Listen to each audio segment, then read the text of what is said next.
Thank you very much. Thank you for coming to another GoDaddy Pro EMEA meetup. Today is April 12th of 2021, and today we have a guest, Paul Lacey.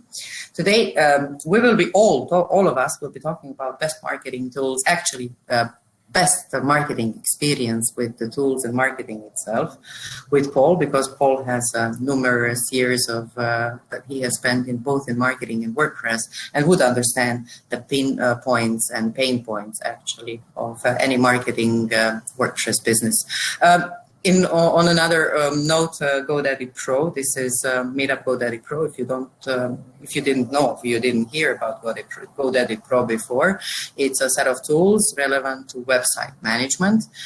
Previously, GoDaddy Pro acquired Managed WP, and therefore the whole GoDaddy Pro concept relevant to WordPress developers and designers has come as one of our visions and strategies how to help the online communities. Also, before this meetup, Paul and we discussed about a couple of things that we would like to mention. So some of the things I will not mention right now, but we will mention it throughout the talk.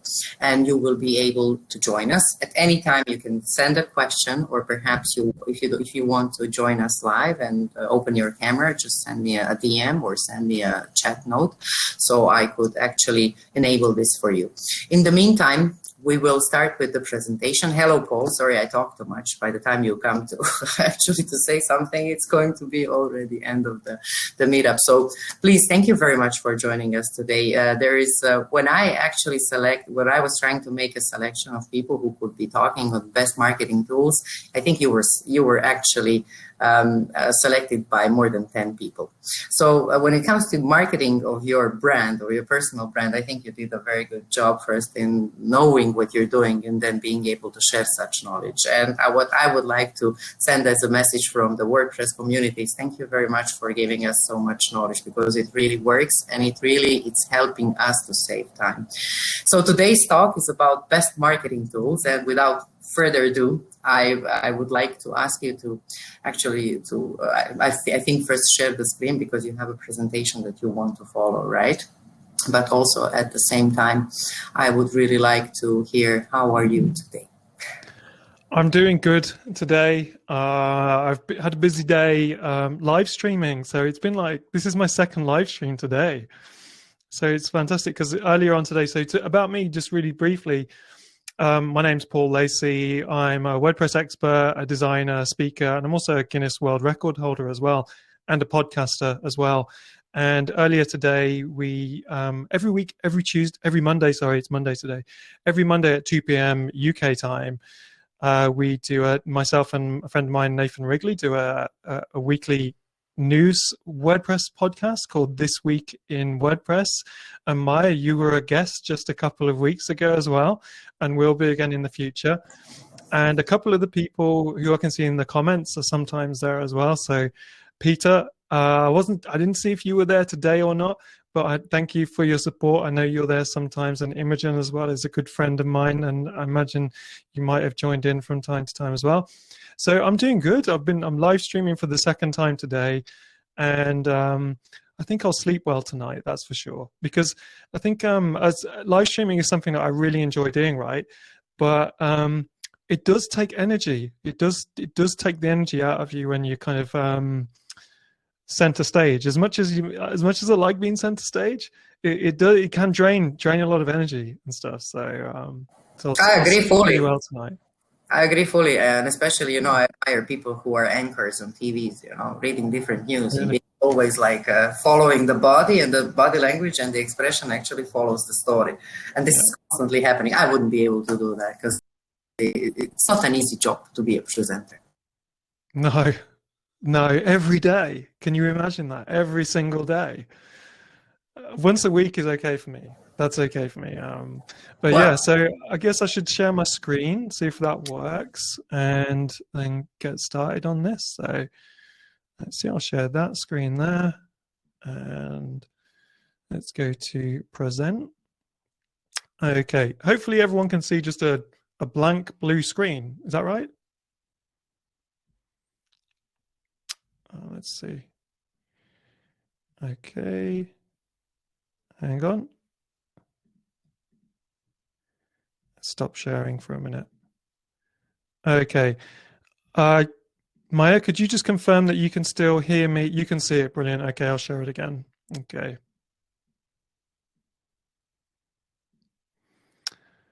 Okay. All is good. I can see it. Brilliant. Okay, you shouldn't really be able to see much at the moment. It's just a blank It is, exactly. blue screen. Okay, so let's get started. So first of all, there is some sad news to report. Well, let's just get to the beginning. Friend and community hero Pani Sahalot lost his life yesterday, we heard, in a car accident. He's known for creating a bunch of products with his company, IdeaBox Creative. One of them, the one that I use a lot, is called PowerPack. It's a Beaver Builder add-on. He also created another product called WooPack and another social sharing product as well. Some of the people in the comments I know him, possibly have even met him, and will definitely know of him, and will know that he was a real hero of the community and really gave a lot.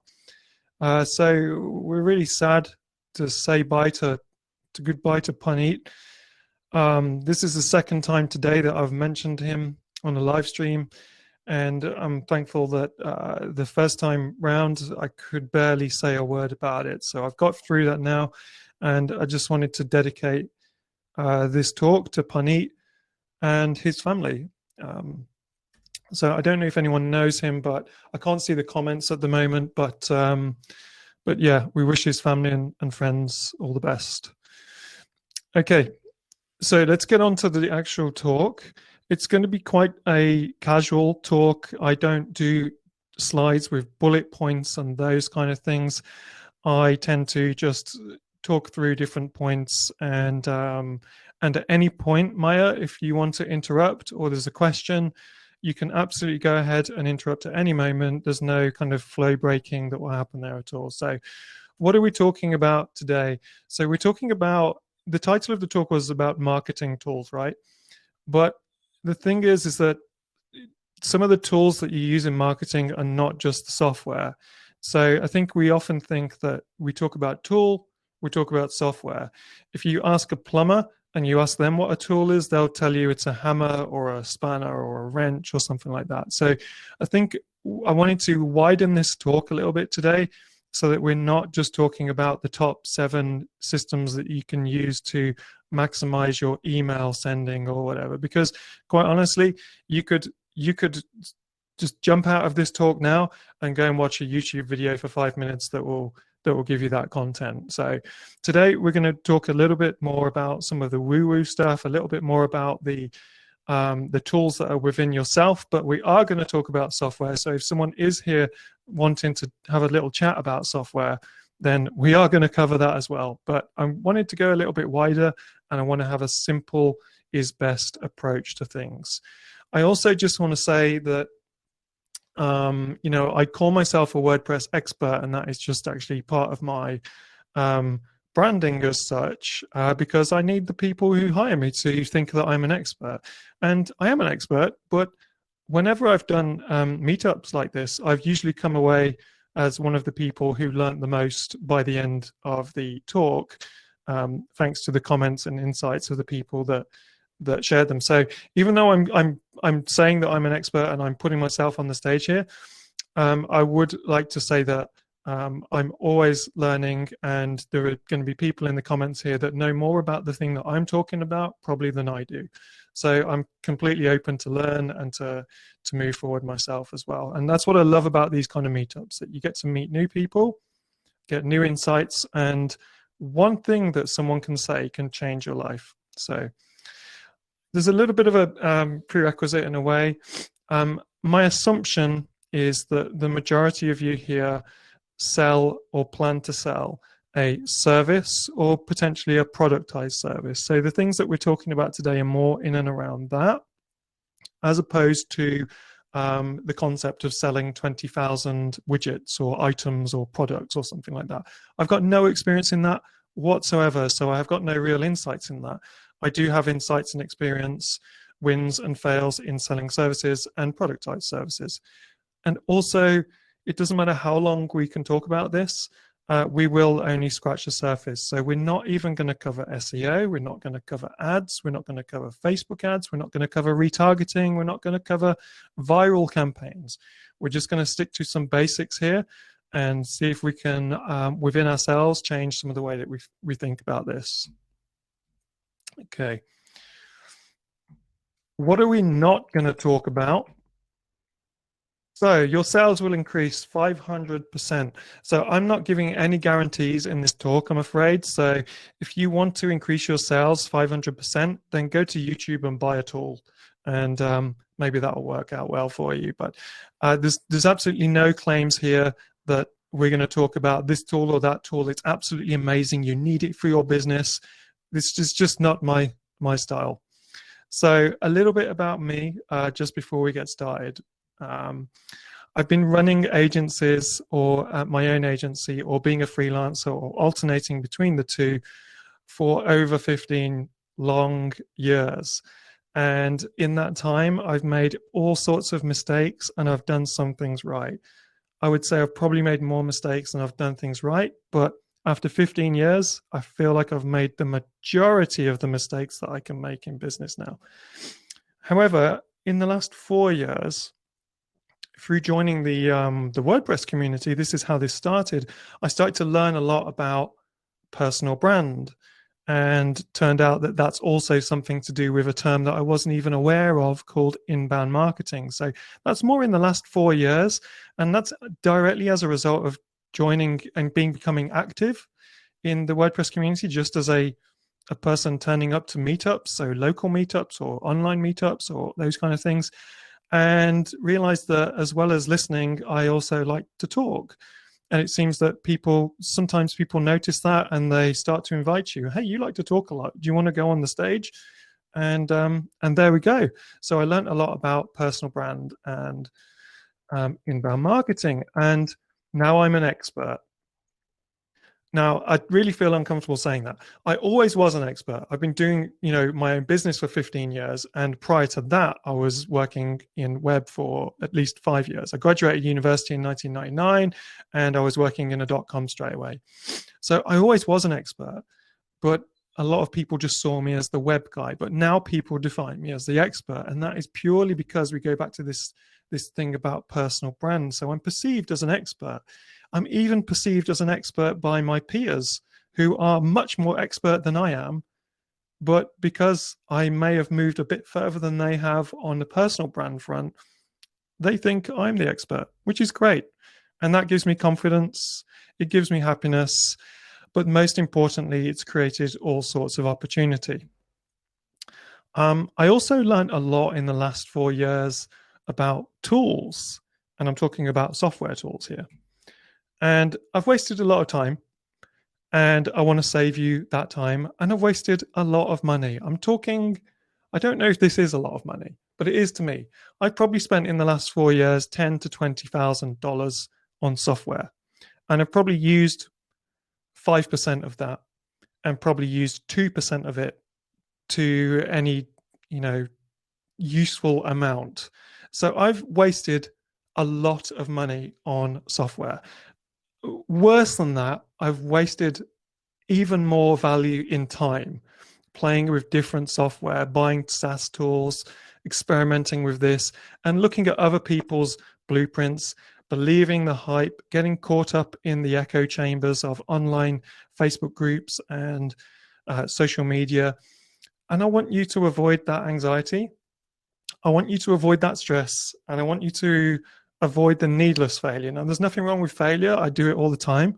But when it's needless, it's kind of a waste of your time. You've got better things to be doing. My own future before I get started on the tools, even though I've been doing the agency and the freelancing thing for the last 15 years, I recently shut down my main agency, Dicky Bird Studio. So that's in the process of getting shut down at the moment. So my current gig is I'm doing care plans for a lot of the old clients. I'm freelancing for a company called Beaver Builder, who are the company that have one of the main page builders, so I work with them. The other thing I do is a bunch of podcasty type things.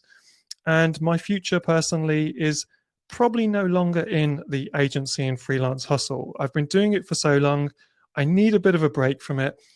And I'm wanting to pivot into teaching and leading conversations. So I just want to thank you so much for coming here today, to listening to me. And I can't see, I hope you're all still there. Okay, so here's the thing about time wasting. Playing with tools is not business development. It's usually just a distraction.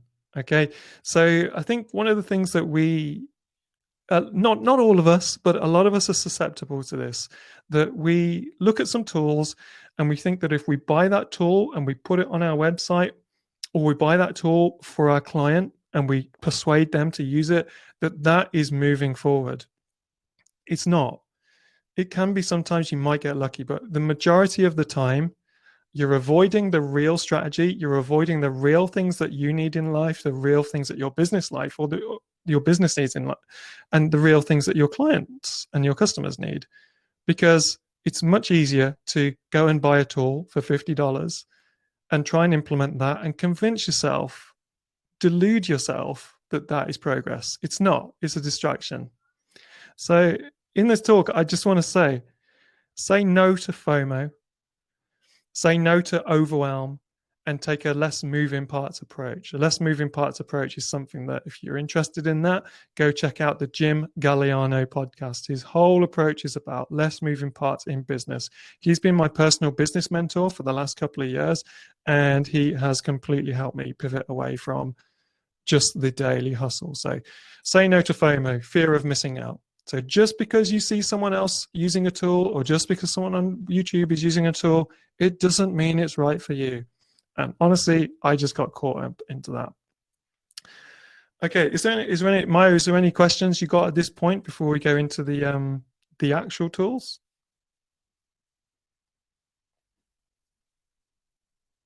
Nope. Okay, I can't see the comments actually, so I assume that's a no. And let me just I'll just come out of here a minute and just double check that we're still connected. I hope there's still some people here. No, we are connected, but I'm just I go out from the presenter's mode, and then when I'm supposed to go, it takes time for me to come back. So Yep. Currently we don't have any questions. We do have support for you and support for Puneet, of course, but let's see. So we have from Imogen said, that's fantastic to hear, Paul, about your direction. And I'm personally as well happy that you're going to take this. I think there's a lot of innovation. I mean, when people are not actually focusing on developing the business, they have time to develop the tools, because you cannot be like in football, you cannot be the judge, referee, actually, you cannot be in the attack, and you cannot be defender player. So I think it's great that you are going to go and pursue something more interesting and creative. And Chris said that he feels guilty of buying the odd tools as well. Chris is guilty of buying the tools. I know Chris, and Chris, this talk is for you. So I don't know if it will make any difference, but until we get to meet up at that garden center when lockdown is finished, then just, and I can talk some sense into you, because this guy Chris spends a lot of money on tools, but he does implement a lot. He does know a lot of stuff about this kind of thing. So maybe he knows what he's doing, but I know he knows he's spending too much money on tools. He knows. Thanks for coming, Chris. Well, I think we need to speak to Chris, all of us, to see his experience, because you guys seem to have very interesting way of experimenting, which is going to become our word of the day, experimenting with tools. Thank you. I don't, if I have anything else to add, or if there are any questions, I'll let you know. All right, awesome. So we're still not talking about software yet. We're talking about woo-woo tools, as I would call it. And that's a term that I've learned from Troy Dean, who I know Imogen in the comments knows, from WP Elevation. And woo-woo, we're talking about the kind of more spiritual side of things, the tools that are within you. And don't worry, it's not going to get too spiritual. All I'm saying is that the woo-woo tools, they're more they're not the software so much. So let's look at woo-woo tool number one. And it's commitment, okay? So here's the thing. I'm quite a lazy person. I'm here today because I agreed to it. some weeks ago when it was way in the future. It was easy for me to agree to come and do a talk a month away, right? Because tomorrow is another day and I'll do it tomorrow, kind of thing. But here's the thing with me and a lot of people is that if you set a mountain up in front of you, unless you're a rock climber and that's what you do, then you probably won't get to the top of that mountain. But if you just look at a little hill or a little mound, then you've got a much better chance of walking up that and making progress. And then once you've got up the first hill, you passed the first marker. So I think you do need balance. You need to take small steps when you're implementing your marketing strategy, because marketing isn't about buying tools. It is about strategy and action. And it is about attainable goals. And those goals need to be yours. They do need to be your goals, not something that you've seen somewhere else in a blueprint. Blueprints are great. They give you guidance. But you need to remember who your customers are, what you want out of it. Take that blueprint and tweak it and season to taste so that it's your blueprint, okay? So it's your goals. And then an important thing with commitment is support. I know Imogen knows all about this because we were both in WP Elevation, which is a program that is all about helping you with sales as a web designer or a WordPress agency. And myself and Imogen were both taught to make sure that you've got a support partner or a someone who keeps you in check to make sure that you're supporting them and they're supporting you, and you hold each other to account. I forget what the word is now. It's like not an accountancy partner, but let's call it a support partner. Imogen, you put it into the comments if you would. And the idea is that you have one or two people that you regularly speak to, maybe once a week or once every 2 weeks, and you give them your honest goals that you want to achieve in your marketing or whatever it is that you're doing in business. But today we're talking about marketing. And you invite that person to accountability partner. There we go. You invite that person to, first of all, to rip your ideas to shreds with no ego. So, I don't think that's a good idea. You should change that maybe, or here's a suggestion, or have you reached too far with that? Or maybe you're not reaching far enough. You can go bigger than that. So you need that person to hold you to account and push you forward. And then you do the same for them. And then you come back a week later or 2 weeks later after you've agreed some simple actions and you check in. And if you haven't done the things that you've said, your accountability partner should be able to tell you off and give you a bit of a dressing down that you haven't done the things that you were supposed to do. After they've done that, they can say, well, why haven't you done it? Oh, I was too busy. Okay, well, clearly you made a mountain and you needed a hill. So accountability partners, that word that I just can't keep remembering, super important. And I'm sure Imogen will attest to that, because I know that Imogen has got a really good accountability partner. Woo-woo tool number 2, bravery and confidence. Now, this specifically relates to personal brand, and this is definitely one for me. So when I was a teenager, I was quiet in school. Okay, so I had friends and everything. I was very diplomatic in school, but I was pretty quiet. I wasn't causing any trouble, and I wasn't kind of making any waves or anything like that. But outside of school, I was a skateboarder, and I was also in a punk rock band. And so while I was quiet in the school, outside of the school, I would be brave enough to go on stage in venues and perform terrible music in front of a bunch of people who probably thought we were awful. But there was bravery there, and I would do that. And I was young, and I was a teenager, and I had that feeling that was something that I enjoyed. As with skateboarding, I would take risks. Me and my friends would go to a set of steps, and we would throw ourselves down that set of steps, and we would get broken bones, bruises, but from time to time it would pay off, and we were young and our bones were soft, and we were able to bounce back from those injuries. At some point in my late 20s and early 30s, going from university into my first parts of the career, I seem to personally just lose that risk-taking mentality. And didn't see my skateboarding friends anymore, wasn't in a band anymore, and basically I became pretty boring. And I think that that applies to a lot of us, especially, you know, if we start doing things like getting married and having kids and settling down and all that sort of stuff, we forget who we were and that when we were young, we were able to take more risks. At some point in my late 30s, early 40s, I started to rediscover the enjoyment in and around taking risks. And that was again when I joined the WordPress community. And what happened was I was forced into taking risks because people asked me to go on stages, and I was too polite to say no. So I would say yes to all these opportunities and then find myself in kind of a scary kind of situation. So if right now you're finding that you're kind of finding yourself thinking, hey, you know, it's true, I'm not taking risks anymore and I'm kind of a bit boring these days, well, then it's a great time to have a midlife crisis like I have, or you could call it, as Maya called it, an experiment. So it's not a midlife crisis, it's a midlife experiment, right? And look at me, you know, I'm wearing a baseball cap and a baseball t-shirt, and I'm a bloody YouTuber these days. So, you know, I think I'm definitely in that midlife crisis situation at the moment. Maya, is there anything that you wanted to say on that bravery and confidence point?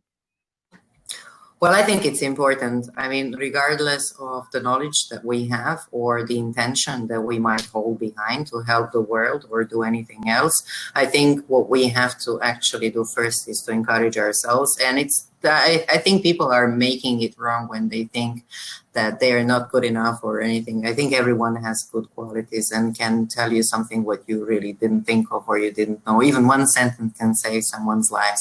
But about the experiment, what I've noticed is that challenges and crises actually are called experiments. So when you reach, I mean, so if we change the word crisis with the experiment, so we both of us end up in middle life experiments, and we do experiment. I mean, and the experimentation culture has been like implemented worldwide in corporations, big corporations, yeah, and that trend is growing. So I think we even live in an experiment. Maybe, I don't know, maybe somebody's doing an experiment in universe. So let's see how that will work. Yeah. Yeah, definitely. You've definitely been watching The Matrix recently then in that case. Or Well, that's one of the movies that I really like. It's a good movie. It's a good movie, actually. Yeah. It is true, the experiment thing. I mean, I changed that word 30 minutes ago, didn't I? I mean, we were going through my slides and you suggested that, and it was great. And there was some comfort in redefining the word risk and crisis into experiment, because it lowers the problem, you know, the associated risk of if it doesn't work. So if you're just experimenting, your idea of an experiment is that you try something, you see what the result is, you learn from it, and then you move forward and try something else. So that's the thing about bravery and confidence. Try and look back to when, you know, and you might all be fine, right? You know, the people who are listening and watching this at the moment, you might all be fine.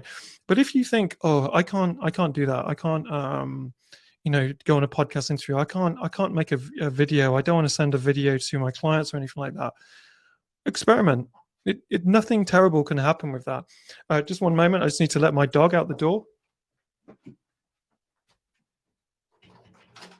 I just love these virtual events. I mean, you can encounter so many different situations with both speakers and hosts. So this is kind of like interesting.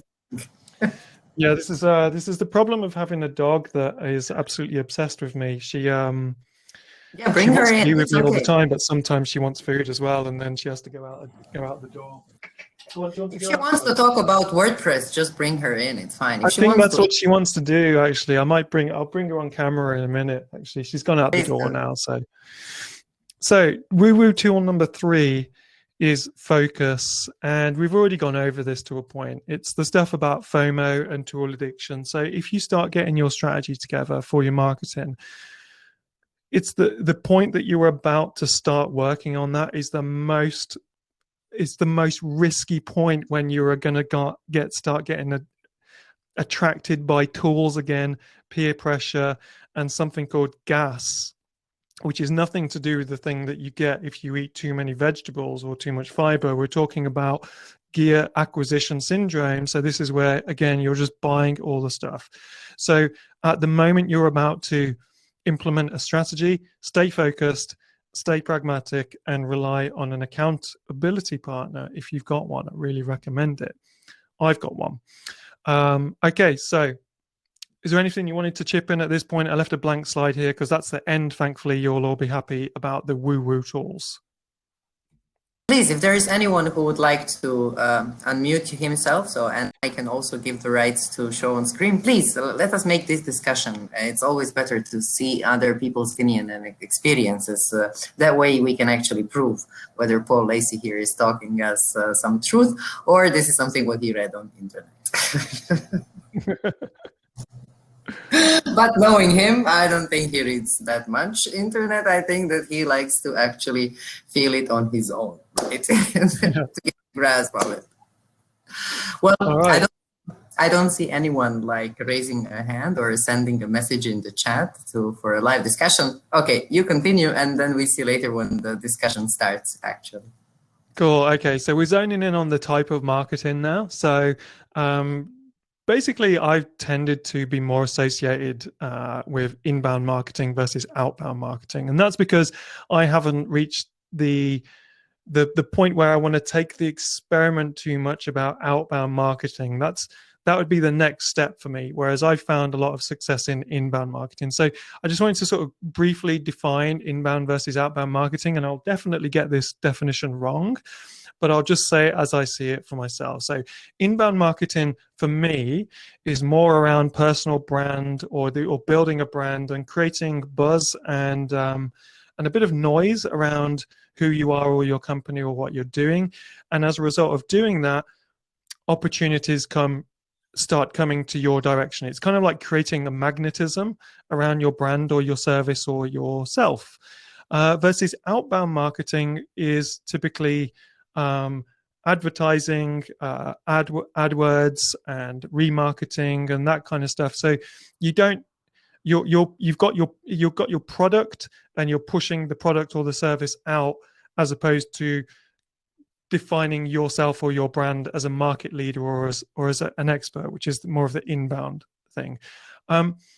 Now, outbound, there is aspects of outbound that I maybe will get to talk about today, which is outreach, and it's not something I've done a lot of, but I've got some strategies that I have tried and have worked, but I've never done it on a large scale. But outbound marketing and outreach is something the introverts amongst us really get scared about, because we don't like rejection. Okay, we don't like to pick up the phone or write an email to someone that has never spoken to us before and risk rejection. But there is ways to do this that make it more fun and make it more of an experiment. Okay, so the other thing to say is that, in my opinion, personal brand is important to both. Personal brand or brand is important to both inbound and outbound. With inbound, the personal brand is at the center of it, and that you're creating the magnetism, and people and customers should start to notice you. Whereas with outbound, you're reaching out to people, and when they notice you as a result of that, they do need to come back, do some research about you or your service or your company, and they need to see the buzz that is the personal brand, that is your inbound marketing. So you don't have to do both. You can do one or the other depending on what you feel comfortable with or what really works for your product.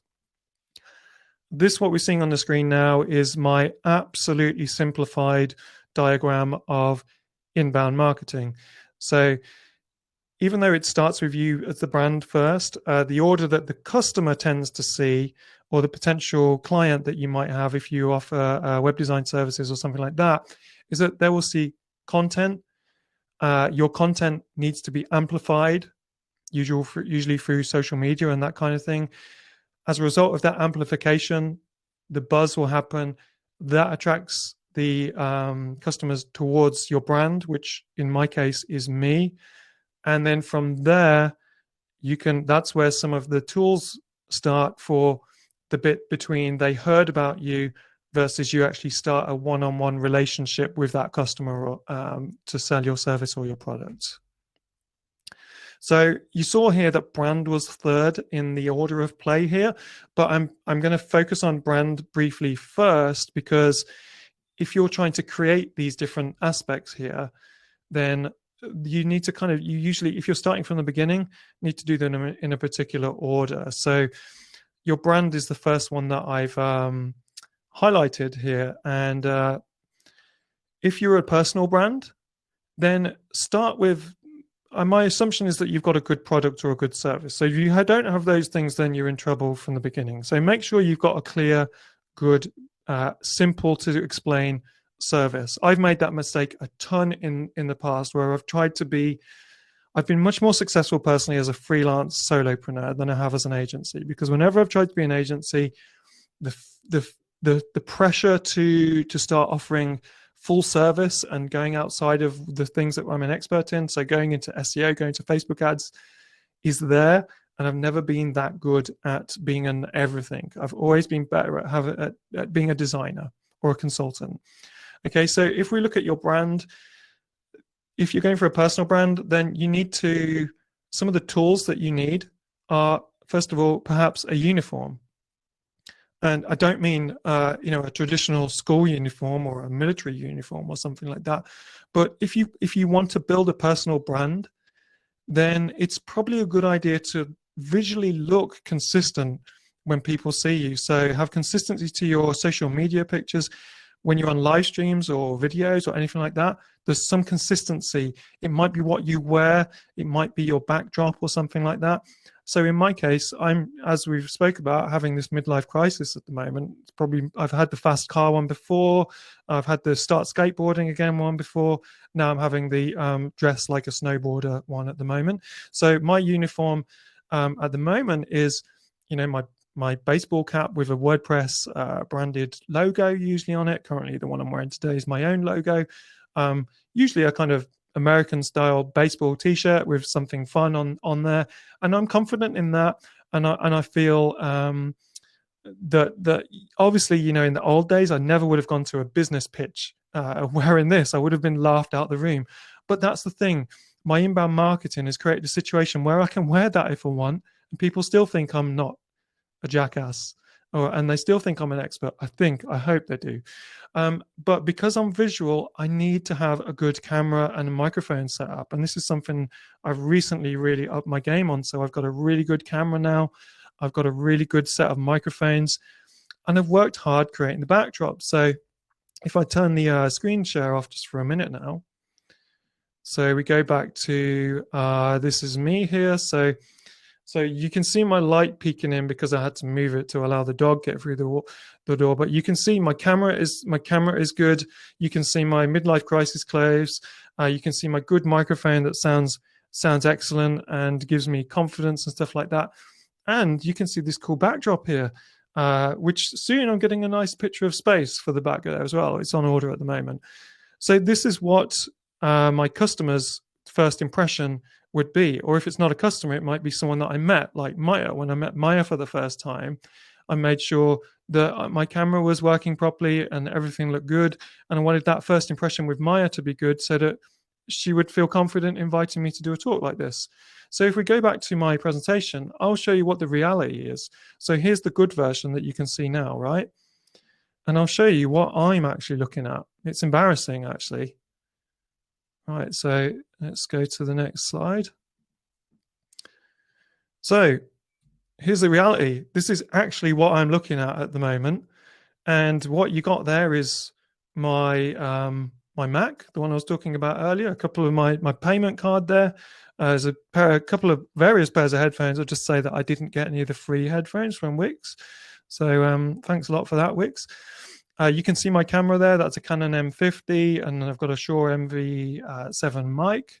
I've got some lighting there, and look at the mess. Look, I can't even line up the soundproofing properly when I stuck that to the wall. I stuck it to the wall. I couldn't get it off again without ripping the stuff off, and I've done some kind of an effort to make what I'm looking at look okay when I'm sitting at this desk by putting a fake plant in the corner.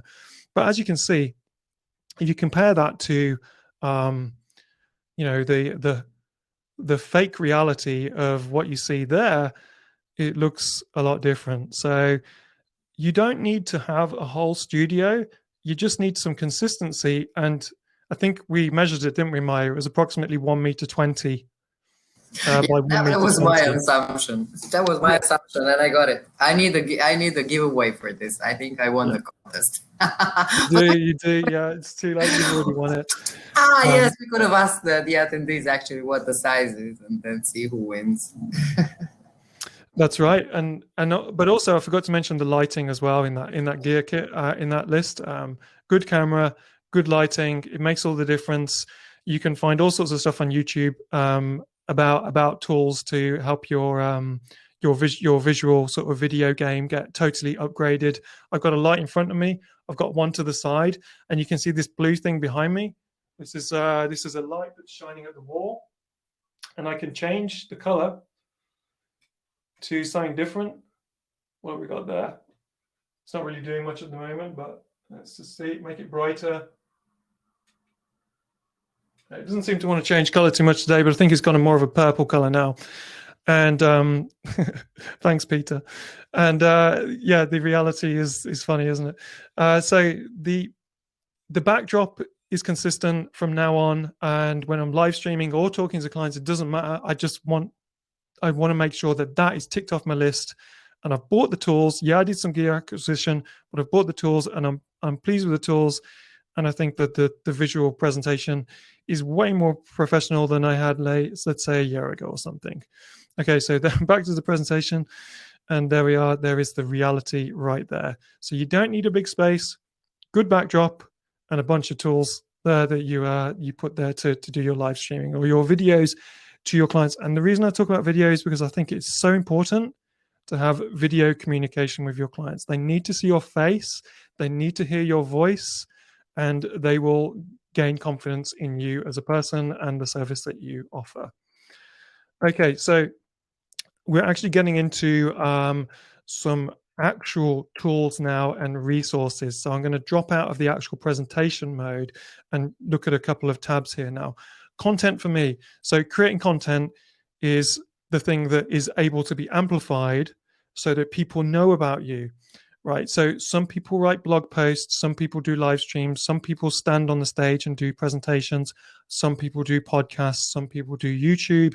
There's all sorts of ways that you can create content. I'm not very good at writing, so blog posting for me isn't my thing. I've tried it. I've got a couple of blog posts that I did. I don't know. Here's one. I think your ideal customer is your Imogen. You might remember some of these when I was doing these back in 2019, and I did a little brief flurry of blog posts, and it didn't really work out for me. I didn't find that it gave me enough stuff to amplify in the niche that I was targeting. Okay, so you can write blog posts, but I would say that there are a zillion blog posts out there on the web at the moment. So I don't think that blog posts are going to move the needle as such. In my opinion, if you're doing anything on personal brand, and there's all sorts of opinions that will disagree with this, but in my experience, getting your face and your voice in front of people and putting yourself on the stage is super important for a personal brand. And you need bravery for it, but as soon as you agree to do something, so long as you turn up, then you just got to have the bravery to agree to it in the first place, and also to have an important message to speak about that people remember you by. And for me, I think people remember me as being a sharer of information experience. I think that's what people generally think about. For me, if you are trying to create, once you decide what your content is, so in my case, like I say, I found success in podcasting, video content on things like YouTube, being a speaker at summits and stuff like that. And what was the other thing as well? Yeah, live streaming as well. And my favorite is doing things like this, meeting new people and leading the conversation. Now, some of you might be thinking, well, how can I get started on that? It appears that you are already doing this all the time. I've seen you everywhere. And well, here's how I got started in brief. I went to my local WordPress meetup. I met some other people. we got talking about stuff, and the WordPress community is very much full of people who are quite introverted. So there is a lot of opportunity to be the person on the stage. There is a lot of opportunity if you've got a message and you've got value to offer to the community to get on the stage or to get on podcasts and stuff like that. You've just got to have the bravery and the right message. Okay. And don't try and get on these other people's stages just to sell your product. You need to get on those stages, nurture those people, and offer value. Okay. And the next one is actually getting more again into software now. So if you've created content, then one of the cool things that you can do that I've done in the past, but definitely have not done it anywhere near as much as I should have. I've not amplified this talk as much as I could have. I've not amplified every podcast episode that I've created as much as I should have. And that's because I've been living two lives. I've been living an agency life and a content creating life. And so I haven't had enough time. But when I had focused on this, it really worked. And by amplification, I'm talking about that you create content and then other people in and around you amplify that content. And that might be on social media. It might be on Twitter or Facebook, or it might be you sharing the content that you're creating on other people's podcasts and stuff like that. Now, there's a bunch of tools that you can use. So we're finally looking at a piece of software, and there is a couple of pieces here. One of them is, I think the one I actually want to pull up first is Buffer. Okay, so first tool. How long are we in? 40 minutes in, and we've got to a tool. Okay, so first tool for amplification. So if you've actually got something good to say and you want other people who are in and around you to amplify that content, then a tool like Buffer is a really good one. Okay, what Buffer does, amongst other things, and I use one called Amplifier, which is similar to Buffer. So some of the tools that I'm recommending are what I would use now if I was starting again. So Buffer has a free plan for starters, but what it essentially does is it allows you to plan out a series of social media posts. So let's say I'm doing this talk today. I could have planned an entire month of content on Twitter in and around creating buzz and conversation in and around the topic that I wanted to talk about. And if I had done that, we'd probably have more people here. And also, I would be able to pull up the evidence of how effective that was. But I wanted to make sure that you saw how ineffective you can be if you don't do it. So I did it on purpose. That's a lie. I didn't. But Buffer is fantastic. And what's really cool about Buffer is you can see the statistics of what time of day seemed to work well to share different tweets about maybe events or things that you were trying to promote. And this tool will advise you when a good time of day to tweet things or to post things on your Facebook platform or on Instagram. I'm not sure if it uses Instagram anymore, actually, because I think Instagram locked things down. But whichever social media platforms it allows you to post stuff on, it will help you figure out what works and what doesn't. And when I've done it, when I was in that blog writing phase, it totally worked, and I got traffic and I got leads. And so I was quite shocked, actually. Another tool that is kind of similar is called Missing Letter. Okay, so I'll just go back to Buffer just for a minute. I'll just show you the prices on Buffer. There is a free plan, so you can just get started for free, and you can schedule up to 10 posts. Now, if you're doing personal branding, there's a good argument to say, why are you scheduling more than 10 posts? Because if you're scheduling more than 10 posts, then you're probably getting close to spamming. Okay, so you can probably survive on this free plan there with Buffer. So that's the first tool. The second one for amplification that we used, because what I did when I was blogging is I actually paid someone to write the blog posts for me, and I would basically give them a guide to what I wanted to say, but I wasn't really that good at writing it down. As soon as you post a blog post, Missing Letter is a tool that picks up that you've written a blog post, looks through the content, and suggests to you a series of up to, say, 9 tweets or social media posts using little quotes from your content that you can then review.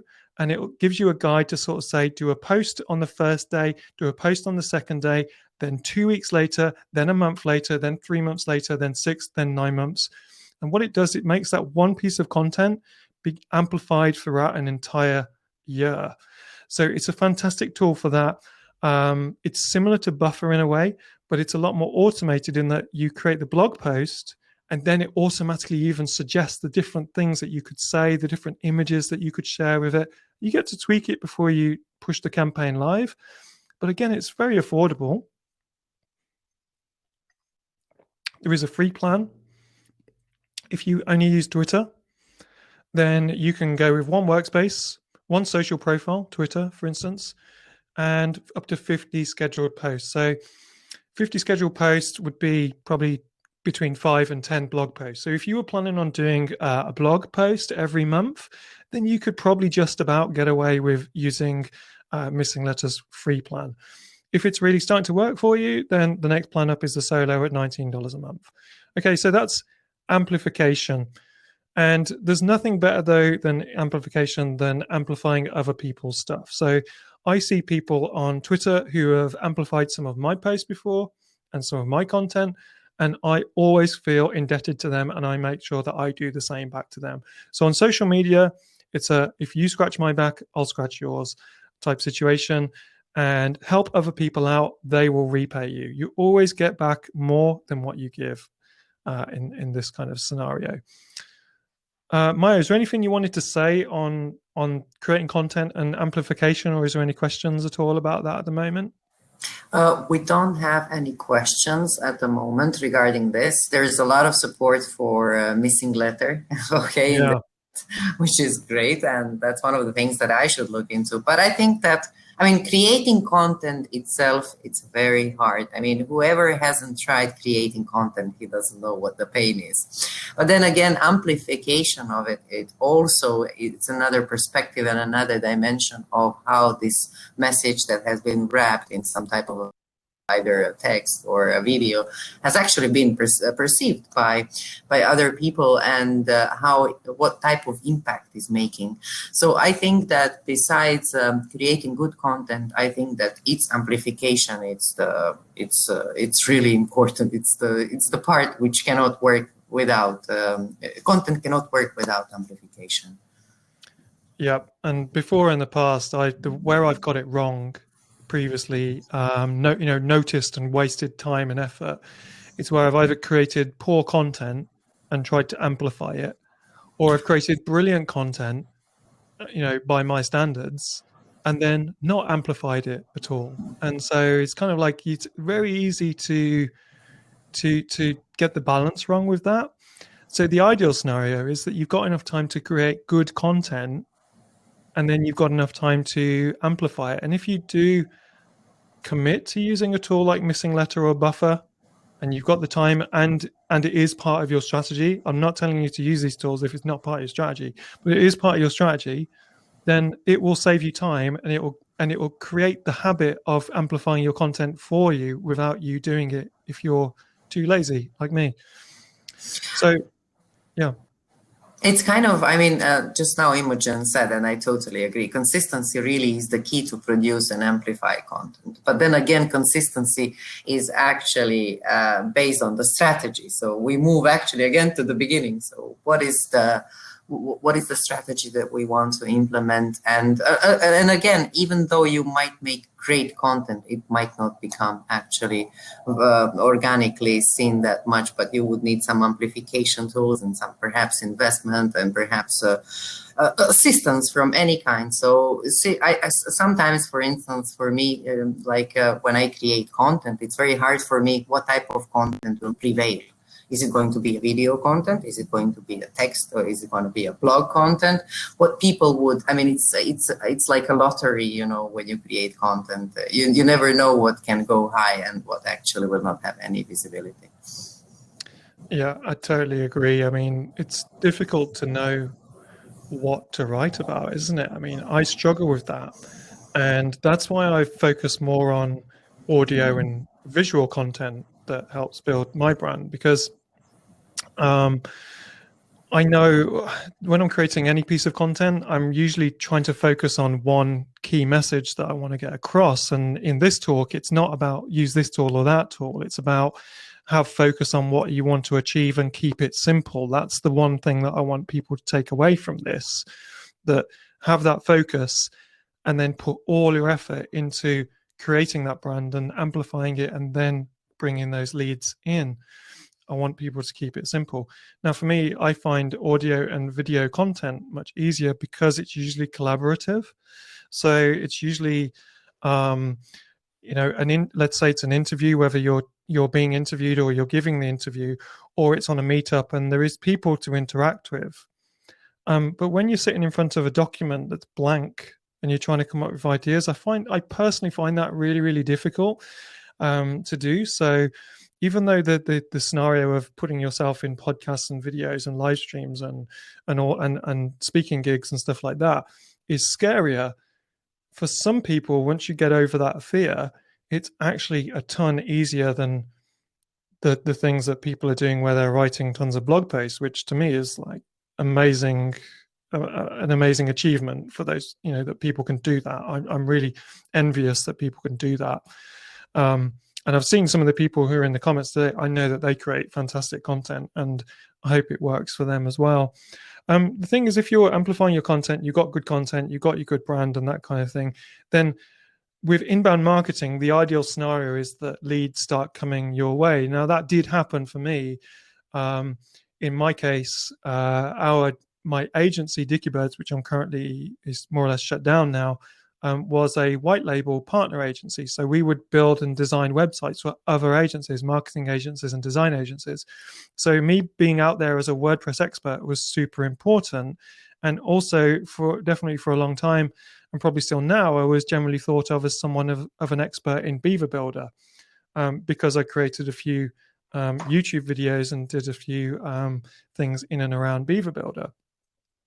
And I ended up working for Beaver Builder part-time as well. And so those agencies that had chosen Beaver Builder were looking for a person that they could trust who knew that tool and appeared to be at least semi intelligent. And I ticked those boxes for a lot of people, and people would seek me out and offer me all sorts of work. And that kept my agency going for 3 years, being an expert in WordPress and Beaver Builder. But when people come to you, I think in that case, those customers were quite desperate to find the right person. So it was pretty easy for me to convert those sales. It was more they were trying to convince me to work with them than I was convincing them to work with me. But that's not going to be the case for everyone listening today. In some situations, there's going to be a case where they've done the inbound marketing, but they've still got an effort involved in converting that person to a sale or a relationship. So the next tools that I want to really briefly mention, if we go back to our list here, you can see we're at the end of that. You'll probably be glad. We're at the relationship part there. Now, the relationship part is that when someone has heard about you, they want to get in touch with you and they're going to reach out to you. And I can tell you that that person who is reaching out to you has some anxiety as much as you have anxiety about meeting them, right? They have anxiety because they don't want to waste their time and they want to find someone. That's why they're looking for someone. They want to find a service or a product, and they don't want to waste their time finding the wrong person and spend weeks and then they realize you're not a good fit. So making sure that you're able to create a good first impression, and that's that thing going back to the good camera, the good microphone, good communication, the tools that can help you do those kind of things are super important in the relationship building stage of things. Okay, so someone will see your content and probably they will come to your website. So obviously you need a core website or a good appropriate website. And that's where we come into things like simple funnels. Now, when we're talking about funnels, we're basically talking about someone coming to the website who maybe is interested and just helping them go over that line. So they were coming to your website, they're interested into you. You want them to press the button that books a call or drops their email address into a box.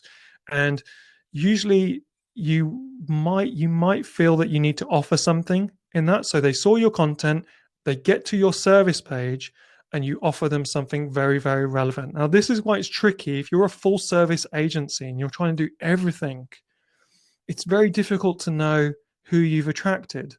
Whereas if you are now, Imogen, I don't know if you still do this, but last time I checked, you were specializing in membership websites for entrepreneurs and things like life coaches and learning management systems, whether you were LearnDash or Lifter, I'm not sure what you were using, but your specialist area was in that. So you knew that someone was going to come to your website and be interested in that because you were putting out content and vibes out into the world that's what you do. So when people were coming to your website, you knew exactly what to offer them. And so that's where you need a good tool to offer them something to get them over the line, give them some extra value to get them to book a call with you or to drop your email address so you can get back in touch with them. Now, in Imogen's case, if she's still doing it, there's probably there's a website here called Funnel Packs by a friend of mine called Matt Davies and Mel. And what this product is it's a series of content that gives you a landing page, a lead magnet, so like a PDF document, a thank you page, and some email scripts. Okay, so if you don't know where to start, you can start if you're a freelance designer or a digital agent with something like Funnel Packs. Some of the people here know all about this stuff anyway. So let's see if there's I don't know if there is a learning one. If there is a learning one, but there's definitely, I think, a membership. Courses, this is the one. So this is the kind of funnel pack that Imogen might have on her website if she's still offering courses and membership and LMS sites to her customers. And you can click into this and you can see that what you get with this particular product is you get a landing page, the series of different emails, and it costs approximately $147. And like you say here, it says lead magnet, landing page, thank you page. Then you get the welcome email, the nurture email, and the call to action offer. So if this product here already knows that you're offering courses, so it gives you the kind of tried and tested process of getting someone to download your freebie and then join and then book a call with you. And obviously you download this and you season it to taste. You change the text and you change the imagery to be correct to the customer that you know that you want. Now, in my case, I had a different way of doing things. My lead magnet was actually that I know that the biggest thing people are worried about is, are we a good fit? So someone is looking for a white label agency and they know that there's a ton of junk operators out there that are just going to waste their time and can't do it. And they also want to know how much I charge and do I use the same tools that they do in WordPress. So I had my white label page, and this was really this is the most effective funnel I've ever run. Okay, so you go to the white label page and this pop-up thing here, which is created by a tool called Convertful. Is a lead generation pop-up thing. It's there's another one called ConvertBox. I like Convertful now because Convertful has almost no impact on my Core Web Vitals scores. So always bear that in mind. If you're adding tons and tons and tons of tools to your website, you are potentially going to be messing with your Core Web Vitals as well, because it will add loading time onto your site. So I like Convertful. It allows you to create very complicated pop-ups, but in no time. And you can see it's pretty cheap. You probably got to pay for it, though. I don't think you can get very far with the free account with these kind of tools. So my funnel, if I can find it, was all about, are we a good fit? And it allowed someone visiting my website to, without adding their email address, to take a 2-minute quiz and say they're design focused. And if they said, for instance, that they were a large team, I'd say, do you know what? I'm not really a good fit to be working with a large team where I'm working with, the account managers. I need to be working with the decision makers. So that answered that for them. What tools do you use?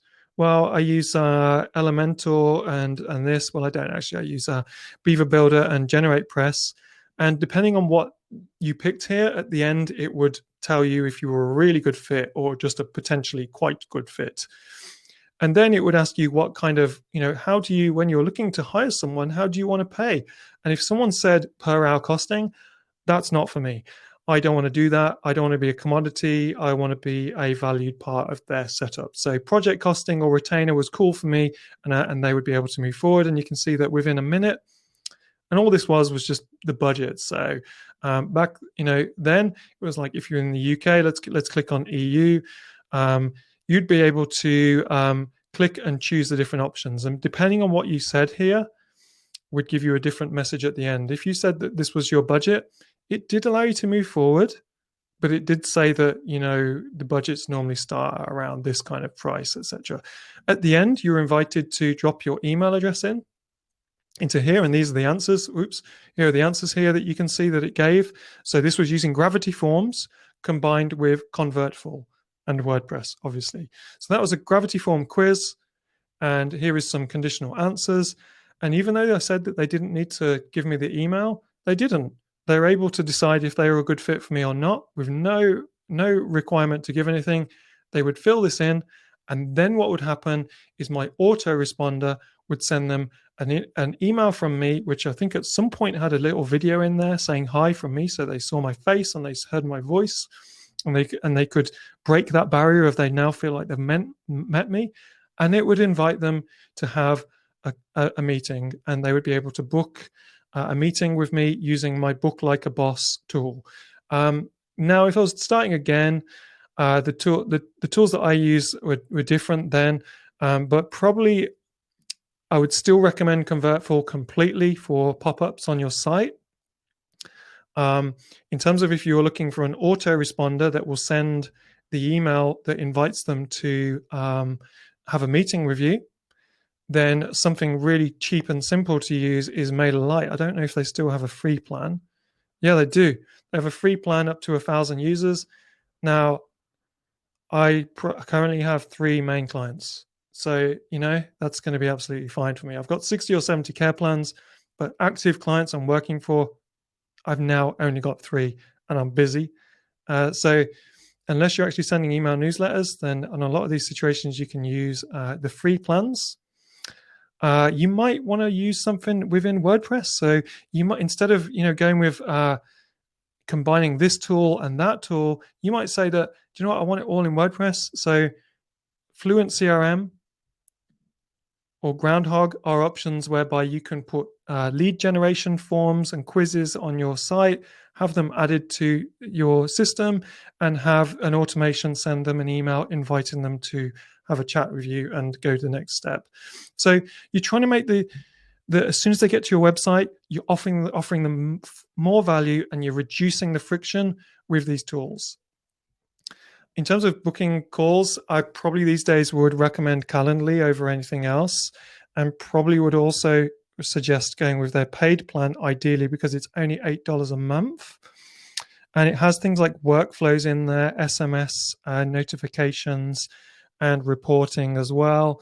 And I think that with the workflows, especially, you can also have things like reminders, so that if someone signed up and didn't yet book the call with you, you can have it automatically send a reminder to them to say, hey, I saw that you filled this in, but you haven't yet booked a call. And you can follow up with people. I think Calendly is really good with that. The interface for the user is perfect. What they're able to do is see their calendar. They can see your calendar and see a good time to create a appointment with you on their terms. Now, when you send them the email from the autoresponder to invite them from the call, and when you send them the thank you email as well after they have booked a call, I really recommend putting a video in that email. And it's just a quick thank you, just something like that, with your backdrop, with your uniform on, looking professional, looking like you're probably looking more professional than they thought you were going to be, okay? Just give them that thing that the first time you speak to them in person, they feel like they know you already. They've already seen you twice on 2 videos. They've heard of you out in the internet, and they feel like you're already building a relationship with them. So my total recommendation for that is Loom.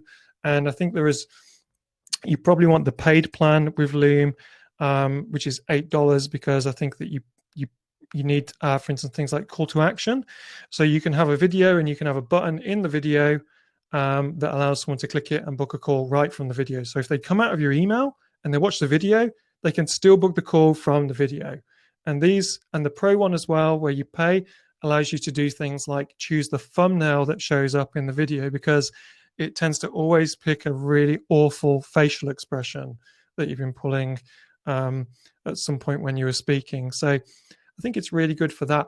Now, if we go back to my slides, that's actually the end of the inbound list that I had here. Because if you're doing marketing, if you've managed to book a call with them, then you've achieved a conversion. So that's the end of the marketing process there, apart from if you're doing post-sale nurturing to extend that relationship and look for things like recommendations and stuff.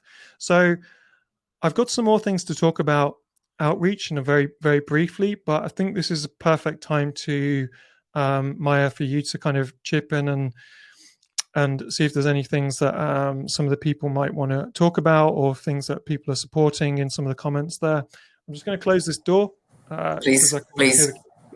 Please. So yeah, I think we all enjoyed what Paul said, and I've learned a lot, Paul. Let me tell you, I thought I knew something, but now with the tools that you have actually introduced us with, I think I've learned a lot. All of us. So some people had to leave because they had some obligations, but Chris says that you picked up the cream of the crop when it comes to tools currently. Yeah, this is what we actually wanted to achieve with this. So actually if you don't mind, whoever would like to join our discussion, like on screen and on camera, please put an emoji, any type of emoji inside of a chat. So actually I can make you in a presenter mode so we can even meet. I think it's a great opportunity also to exchange not only the views, but also how we look like. So instead of me walking in a WordCamp next to you, not saying even hello, at least I would know how you look. And that you contributed. But yes, you see, so far I'm waiting for people to leave any type of emoji, just to check if they would be continuing the discussion. But I would have a question. I mean, so if, let's say, would you agree with me? So if you are able to perhaps do a good marketing of your own WordPress business, does that mean that you're going to be good at marketing very well your client's business as well? I mean, clients could come from many different areas, and I mean, any web developer or a designer is actually a consultant to them. The web designer who is managing the website is surely the first point of contact if you'd like to do something with the website, introduce something.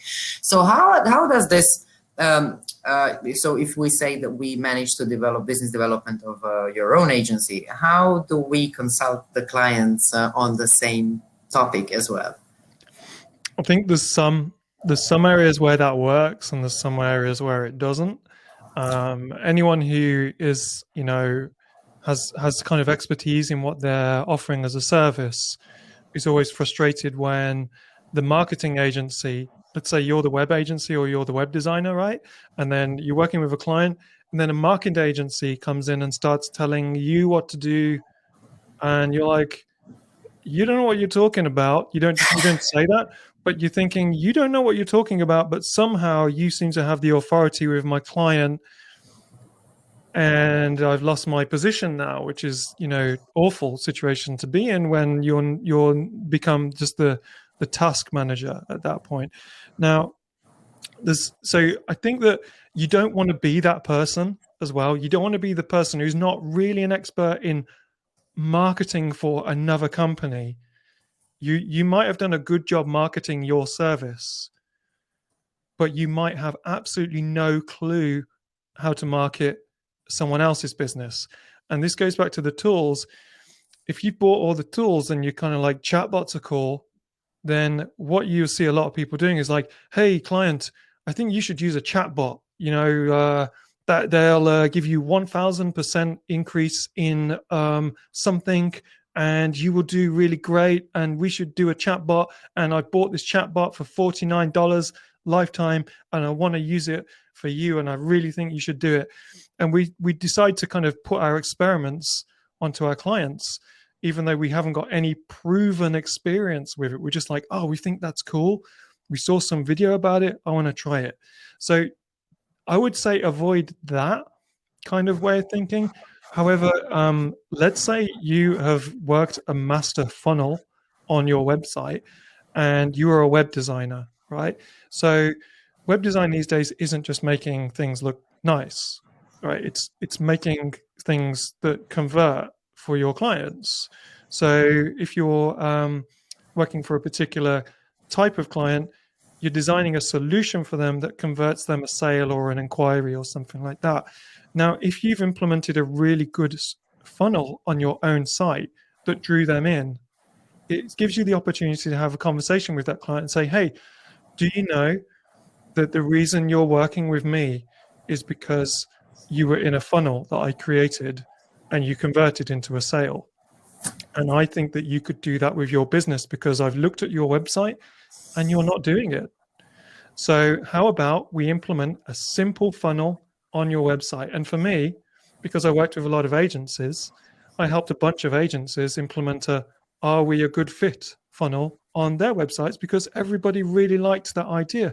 People used to come to my website and say, I went to your website, I saw the page, and then your face popped up and it said, "Are we a good fit?" I clicked the buttons. I was able to book a call with you, and it was great. I felt like you were, we just knew what we were doing, and so I recently implemented a "Are we a good fit?"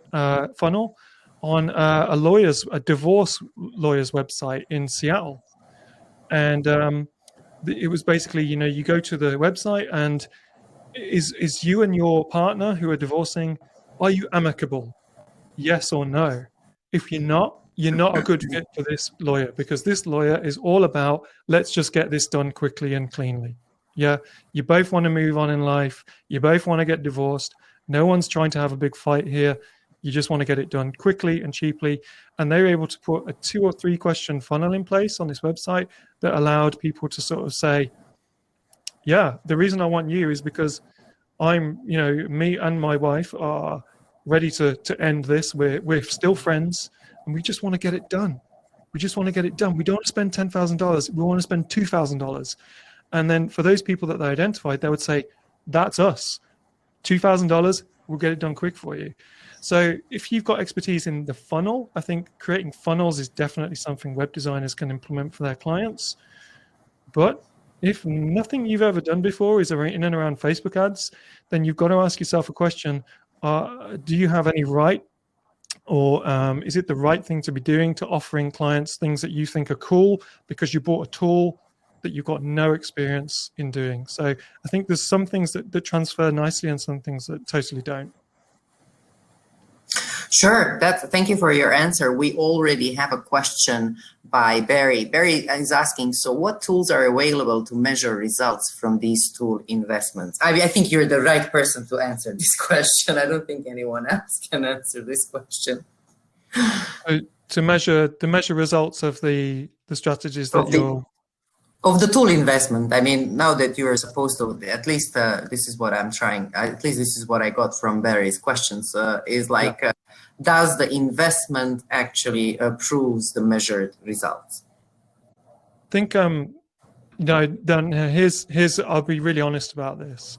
I could hear, preach that you should be using analytics and all these different things, and probably you should. But I think if you, in my case, I didn't. I just, what we call winged it, right? I just set up the things that I thought would work, and I got a feel as if no one's filling in this form. All right, so what about this one? But for me, and a lot of web designers, we can get too obsessed with, okay, let's put a tool on our website, right? And we can see how many people are going to this page, then that page, then filling out the form, and it's 70%. Or well, that's brilliant. Or it's 2%. It needs to be 4%, or something like that. How many clients do we need as web designers? Unless we're a giant agency, I've got 3, and that's all I need, right? So if I need 1 more client to fill up my work for the year, do I need analytics telling me how many people went on my website? So yeah, if it's the right fit, then probably something like Hotjar type tool, where you can sort of see people going into your website, and maybe even Google Analytics as well, if you've set up events in there, going to your website and seeing if they're doing the things that they should be doing, then it's maybe worth doing. But don't get obsessed with A/B split testing if you need 2 clients a year to convert. You've probably got better things to be doing, like outreach. So don't sit there when no one is coming to your website, tweaking your website. Go and do something to make people come to your website so you can actually see if it's working or not. I know that doesn't necessarily answer the question, but I've got more CRM tools than I've got clients. I've got more analytics tools than probably site visitors. That's probably an exaggeration. I've probably got more site visitors, but the balance is completely wrong in what I invested time and money into. I didn't need all those analytical tools, but I'll tell you one thing. I did use a tool that shows you what people are clicking on your website, and that did really help me. Right, so because in my insular way of thinking on my Dickiebird's website, I had, what did it used to say? Let me just go to the top there. Right, it used to be the homepage, then it used to say WordPress, then it said work, white label, blog, contact us. And the word WordPress, I called that page WordPress because I was thinking I need to rank for that page. I checked what people were clicking on and nobody was clicking on WordPress. And I was like, oh my gosh, that's my most important page and nobody's clicking on that page. And then seeing that result in the analytics made me realize that, what does WordPress mean to the customer? Why are they going to go to my website and click the word WordPress? Why would they do that? That just makes no sense to them. It made sense to me. So the analytics in that case did show me a mistake that I was making on my website. And then I used an A/B split test tool called OmniConvert. There's plenty more tools out there now to try some different things. And I had websites, WordPress, and What We Do. And What We Do won on the tests. So I implemented the page called What We Do instead of the word WordPress. And people started clicking it. And I started seeing the little hotspots appearing on What We Do. And that was a win. So a tool did work in that case. And it did show me a clear problem in my user experience design on my own website there. So even though I said don't buy all the tools, sometimes it works, actually. Yeah. So when it comes to, before we move to another question that Sumant has asked, I just want to actually clarify one more thing with you. If you're a freelancer, so let's say you have 3 clients, would you be able to maintain their websites and at the same time do the business development for all 3, inclusive of marketing, inbound, outbound techniques? I mean, how does it go when it comes to the workload that it's required to do a good job for a client, that the client is happy, right? Yeah, I mean, that's the thing. If you're trying to attract too many clients and then you win them all, then you've got a new problem, which is scaling, which is a whole different conversation. I've kept my client list small now that I've reverted back to a freelancer, because I noticed that when I was running my agency and I had more clients, that I couldn't actually serve them all well. Had a great funnel to bring these agencies in, but we as an agency weren't doing a brilliant job for a lot of them. And that was really playing on my mind. And I am just not a successful agency scaler. It's just not for me. So it's not for everyone. Some of the people here are great at that, getting people on a team, managing it, looking at scale, all that sort of stuff.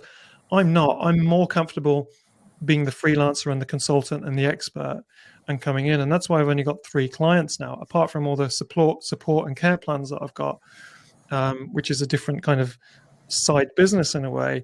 But from my freelancing side of things, I only need 3 clients and that is manageable. And I'm back to getting gifts.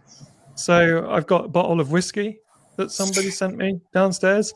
And I can tell you that in the whole time that I was running the agency Dickiebirds, I didn't get one gift. I just got complaints and moaning. And going back to freelancing, people are very appreciative of the work that I'm doing for them, the difference that it's making. I'm not trying to offer everything. And when I complete a project, they send me gifts. It's brilliant.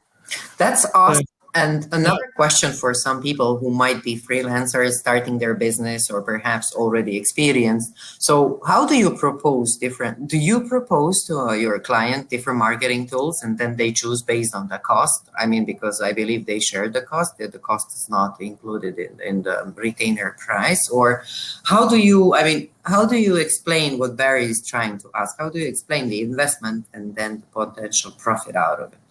Do you go into this conversation with clients in general? Yeah, and I know Imogen, if Imogen's still here, will know a bit about this. So both myself and yeah, here's the thing. So people who are web designers and developers who start agencies, right? That's a very common thing. It's like a someone who bakes cakes starts a bakery. Okay, so there's a difference between a web designer and an agency, and there's a difference between someone who likes to bake cakes and someone who owns a bakery. And nobody teaches you the knowledge that you need to go to a business owner versus being the person who can offer a freelance service or make the odd cake for someone, right? So it's easy to try and scale up and become like a business and then still wonder why you can't charge enough and why nobody's taking you seriously. And it's because we as designers and developers who move into business ownership struggle with our positioning. And that's why personal brand marketing is so important, because if the person sees you as a commodity web designer, they're just going to tell you where to put the pixels, and you might advise that they need these tools, and they will be resistant to spending any more money because they come to you because they just want a cheap person to do their website for them, and they've got a marketing agency who they're paying 10x what they're paying you to tell them things that you know better than the marketing agency. But the marketing agency was someone with a mindset who knew how to run a business and market and sales. And you're an expert in design. So myself and Imogen, and possibly a few other people, I'm not sure if Chris Hughes, if you've done it as well, both enrolled in the WP Elevation, Troy Dean's course, WP Elevation, which teaches you how to sell solutions rather than websites. So someone comes to you for a website and they might tell you, we've got $2,000, right? And you're like, we need more money than that. So instead of just saying no, you ignore the conversation about the website and what they think their budget is. And I can't really explain it in great detail because there's an entire, 8-week course around this. But essentially what you do is you take them away from talking about the website and you get them talking about the business need.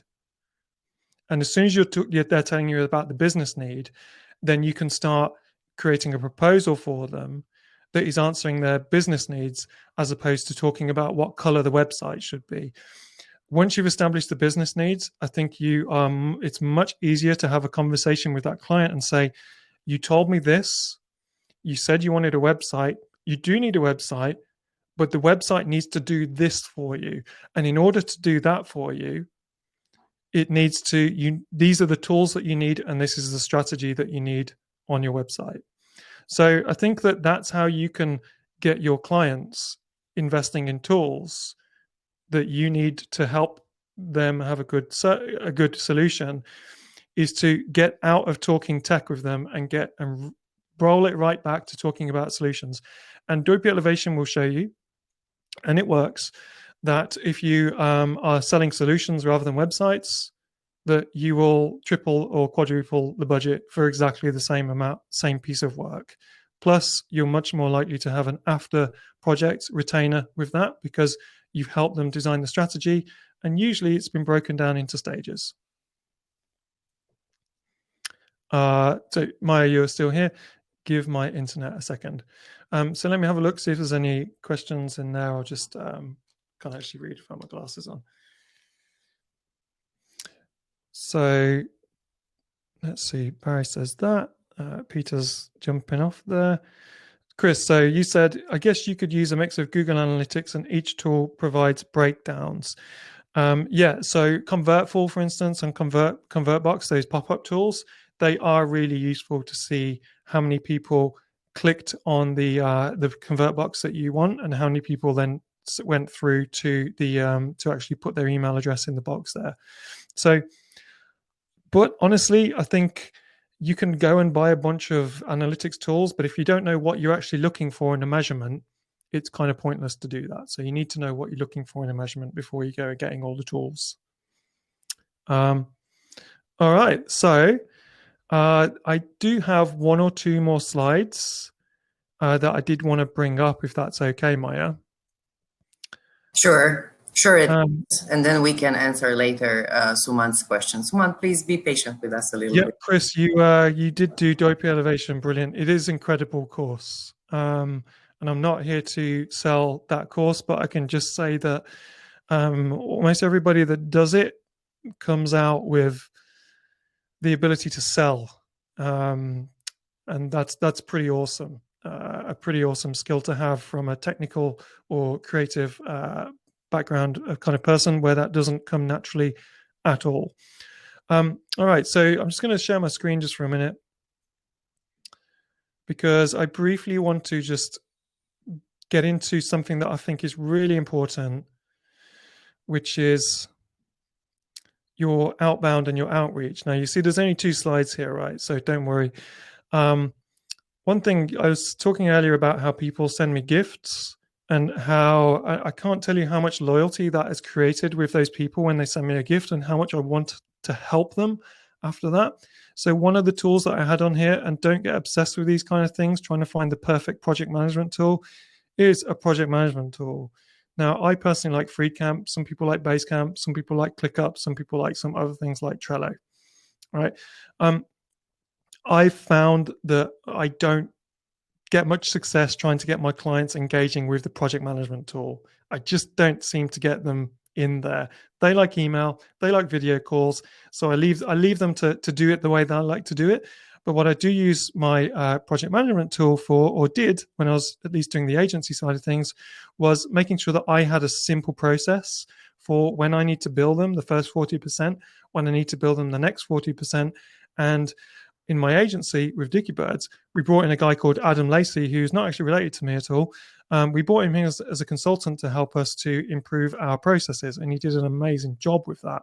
He works with a really successful agency called Thrive Digital over in Seattle, and we brought him in to sort of help us replicate some of the success that he'd brought in with Thrive. One of the things he brought into the process was two kind of touch points with the client, and we built that into our ClickUp project management tool. He wanted to introduce ClickUp, so he was the boss of that. So we dropped Freecamp for a while we did that. But one of the things he did is that as soon as the client signed a contract, we would send them a gift, and that gift in our case was kind of like a card, a handwritten card, but the card was actually 2 pieces of cake. And it was, I can't remember what the message was. It was something like, "It tastes great to work with Dicky Birds." I can't remember. It was cool though. It was like a piece of cake in a gift card, right?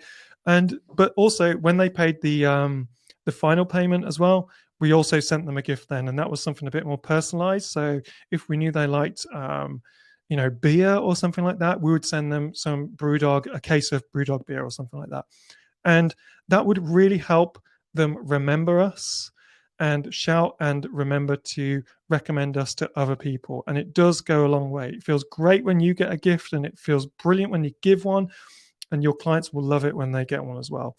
Now, just to go back to the slides, we've got outbound and outreach. This is something that strikes fear into the majority of web designers. The concept of actually reaching out to someone they don't know and pitching a service to them. Now, there is a course that I do recommend, and it's the Jim Galliano's course that is called, let's go and find it here, The Solopreneur's Guide to Starting, Building, and Marketing a Digital Agency. Now, it's $147. That's all it is. And one of the things that Jim teaches in this is how to do outreach as a web designer or as an agency owner, even if you are a total introvert. Right? The way it works, in brief, if we just have a look at the outreach model here, is that you need to research who you're going to outreach to. Okay, so who is your customer? So in Imogen's case, sorry to use, if you're still there, Imogen, sorry to keep using you. It's just you have done a great job of making a memorable brand, and I know exactly what service you were offering. If that's not what you're offering now, I remember when you were doing that, and I would recommend people to you because I knew that you specialize in that area. So Imogen is going to research companies that look like they need to have a learning management system of some sort. And then when you've done the research, then you can start the outreach. Now, I just want to point you in the direction of a tool. I really think this tool is absolutely awesome. It's called Soladify. There is a free plan on this one as well. And what you can do with Soladify is you can actually create a situation where you are able to find all sorts of websites and contacts within those websites who you can then reach out to by email, right? So you can, for instance, in my case, I could look for agencies in a particular affluent part of America that was on the East Coast, so that the USA time zone and the UK time zone had a crossover, because West Coast is no good for me because my day finishes when their day starts over on the West Coast. So I could find, affluent parts of the United States if I wanted to, find those agencies, look if any of them are niche agencies, and then outreach to them. In brief, Jim's outreach method is to find those people who you do think are a really good fit. Don't bother contact anyone who you don't think is a good fit. Send them a personal email. So get their email from either the Solidify website or their own website, and put in a quick video in there that offers some value, introduces your face, your voice, how you look, your whole service, and just says, hey, I think we could work together. I saw that you do this. If you're not interested, no worries. I'll check in with you one more time, but you won't hear from me again after that. So you're not spamming people. You're not calling them. You're sending them a video. And if they respond, it's because they liked you. And it is much easier to speak to someone on the phone or on a video call after they've responded kindly to something that you sent out to them. So with outreach, you can create the same kind of situation where you get someone to your content, to your website, into the funnel. And that's why your content's still important, even with outreach. So when they start researching, who is this guy that sent me this video? They see that, whoa, actually, this person is actually knows what they're talking about. It's worth me booking a call. They go to your website, they check if they're a good fit, they book the call, all the same tools, and you start the relationship. So if anyone's interested in a much more detailed version with scripts and everything, jimgalliano.com, his course is absolutely awesome. Could you perhaps put it in the chat if you have the link? I'll put it in the chat, yeah. That's actually my final slide. I just wanted to do a little tiny bit on outreach for the introverted, because I did it a little bit, but I stopped being an agency by the time I would have done it anymore. And like I said, I went from needing to get new customers to needing to get rid of a lot of customers and go back to be a freelancer, which is where I am now, looking to pivot into a life of teaching and sharing and speaking. I'm sure you're going to do very well. I'm sure you're going to become one of the most recognizable faces. But let us start with questions before we actually go down. We go on a different topic. So Suman has a question. Could you help us suggesting other options to integrate with WordPress websites for scheduling meetings apart from Calendly? Yeah, the other ones that I know about is, oh, hang on 1 second. Let me just turn my camera back on. Hold on. All right. Sure.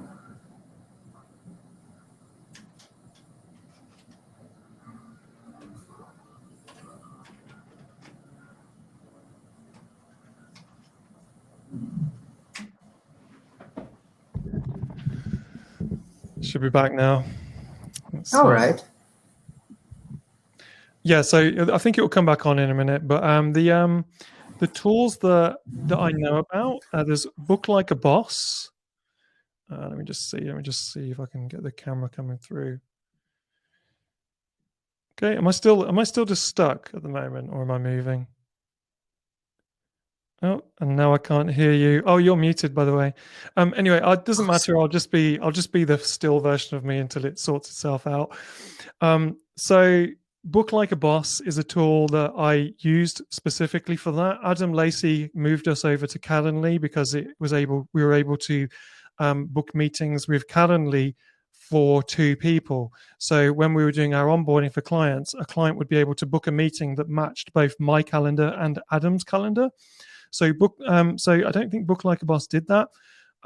There is another one on WordPress that you can use called EMEA, which again, in my addiction time of buying all the tools, I did buy, and I never tried it. It's just sitting on the shelf with a load of other of the tools as well. But I think Calendly is definitely one of the best, and but Book Like a Boss is a pretty cool one as well. And EMEA is like the other option as well. Yeah, like I say. All right. And Barry has another question for you. Can you comment on privacy laws and best practices regarding authorization to sending marketing emails to prospects? Actually, this is what I want to know as well myself. Yep. Yep, absolutely. So here's the thing. It's always a good idea to get some genuine, legal advice if you're worried about that kind of thing. Where's my camera gone now? Am I just completely not there now? Let me just stop that a minute. Yeah, you're muted again, by the way. But yeah, I can definitely speak about that because that is something that that bothered me for a while, worrying about things like GDPR. Now, here's the thing with GDPR and those kind of rules. There is, I forget what the term is, but there's this loophole as such that basically sort of says that if when it's B2B, if you actually feel that that business is a good fit for you, then you can reach out to them if you've done that homework, as long as you give them the option to say, hey, thanks for that, but please don't contact me again. You need to make sure, so don't subscribe them to your list. Don't, put them anything like that. Reach out to them personally, to their business contact, and give them the option to either ignore you and you won't bother them again, or that they decide to respond, or they might just ask you, no, thank you, like that. So as long as you're making it very clear in your email that you respect GDPR, you respect privacy, you respect people's time, then you're not breaking any of the laws. Now, if you just put someone into some kind of email funnel that's going to send them 5 emails, then you shouldn't do that. That's not right. And you can get yourself in trouble for doing that. So don't do that. Be smart and be courteous. Otherwise, people are just going to hit that spam button anyway on your every time you send them an email. So if you've done your research, they can check if you're a good fit and they can politely tell you to go away. And that will happen. It's part of the experiment. Yes. Speaking of this, I wanted to, is it like legal to send an email nowadays with all the laws and stipulations and regulations, to send an email before actually that person gave us the contact details? So I'm not a lawyer, Mm-hmm. so I can't give accurate legal advice on this, but this is something that I've discussed with people a lot, and when we've tried to figure out the nuances of this kind of thing. So GDPR doesn't. Oh, there we go. Hang on. I think my camera might start working again now. Yay! So GDPR isn't the end of being able to outreach to people in Europe. It's not. That's not what it's designed for. If it's B2C, that's a different game altogether. You should not outreach to B2C people directly. But B2B, if you've got a contact that is on a website that is inviting contact through their website, then you can reach out to that individual on a B2B relationship prospect. But like I said, you've got to have, what's it called? Something interest. It's something, let me just Google this a minute. GDPR interest. Someone knows it, I think. I'm sure Chris knows it actually, but it's legitimate interest, I think it's called. Legitimate interest.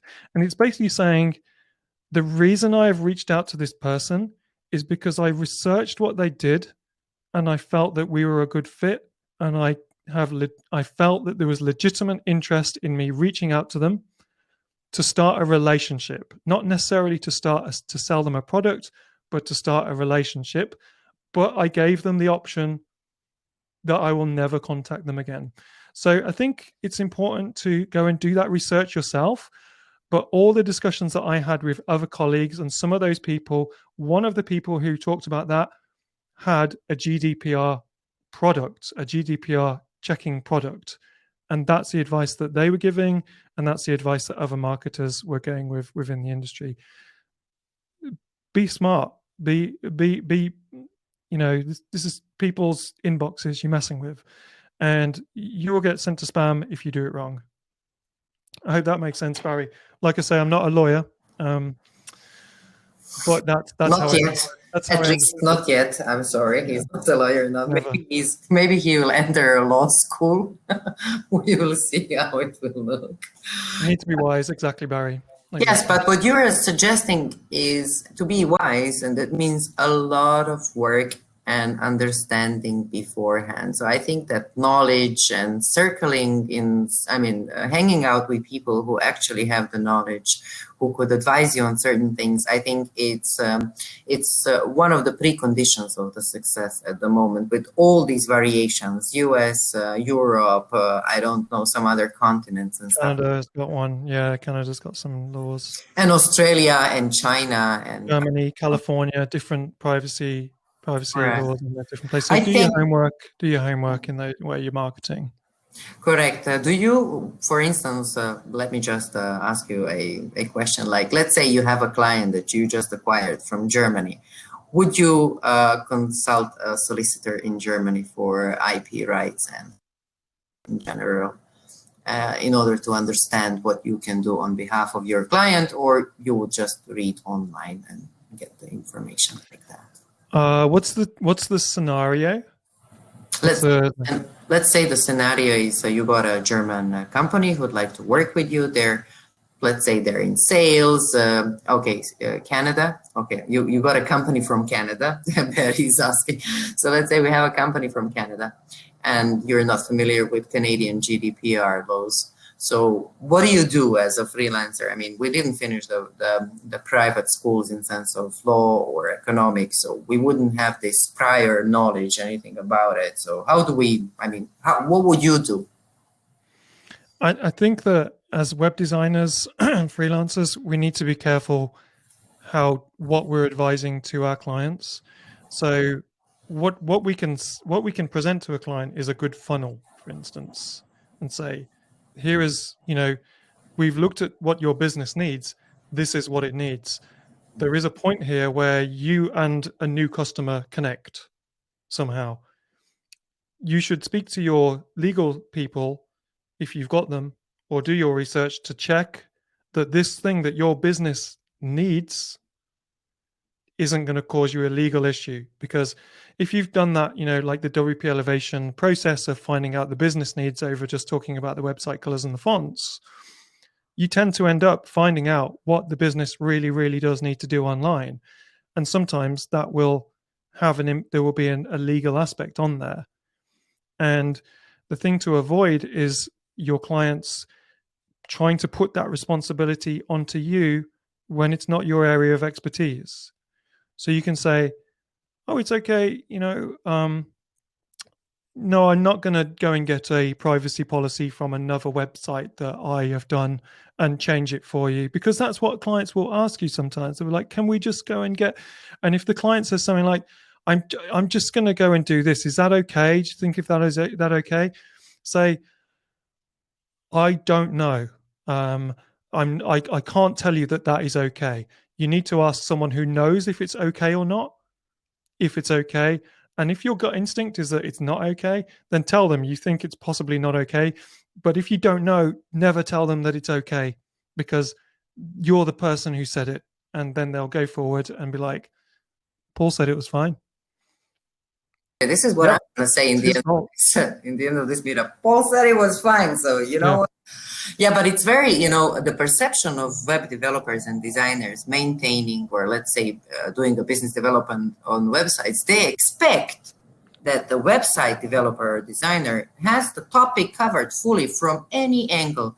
And what you just actually said is great, because if you tell them like, look, this is the level where I can work at, and this is where I stop, and this is somewhere where you guys need to give an additional effort, I think it gives a couple of good things. First of all, it gives you additional communication credibility with the client, that you're not lying to him, that actually this is something that can affect his business. And it gives you another engagement point, which is other than let's put some photos and let's put some text, but there is some serious actually work behind making this website working and being legit online, right?